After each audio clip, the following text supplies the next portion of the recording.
Question 12 part B. दी हुई त्रिज्या के वृत्त की परिधि की पूरी लंबाई के बराबर रेखा खींचिए। पहले वाले क्वेश्चन में वृत्त की परिधि की आधी लंबाई के बराबर रेखा बनानी थी, इसमें वृत्त की परिधि की पूरी लंबाई के बराबर रेखा बनाएंगे। कैसे? सर्वप्रथम बिंदु K को केंद्र मानकर एक वृत्त बनाएंगे। वृत्त बनाने के बाद इसमें भी वही इसका व्यास को मिला देंगे, जो व्यास वृत्त को ए और B रेखा पर पॉइंट बिंदु पर मिलता है। उसके बाद इस रेखा को 7 पार्ट में डिवाइड करेंगे। कैसे? बिंदु ए से एक न्यून कोण बनाती हुई रेखा बनाएंगे।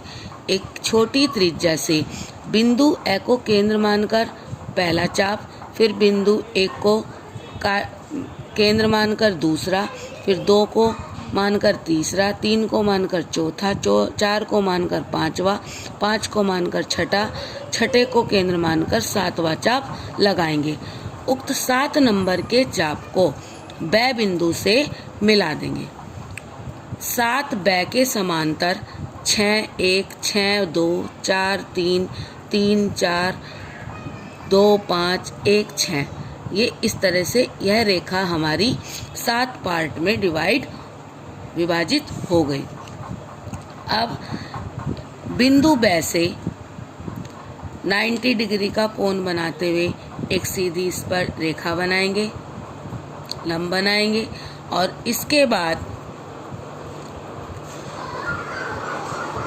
इसमें बिंदु B से ए तक की पूरे व्यास की दूरी भरेंगे। प्रकार में बिंदु B को केंद्र मानकर पहला चाप, फिर उसी दूरी से बिंदु 1 को मानकर दूसरा चाप, और उसी दूरी से बिंदु 2 को केंद्र मानकर तीसरा चाप लगाएंगे। उसके बाद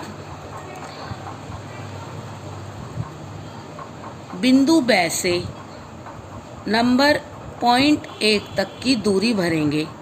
पॉइंट 1 तक की दूरी प्रकार में लेंगे और बिंदु 3 को केंद्र मानकर रेखा पर एक सह चाप लगाएंगे।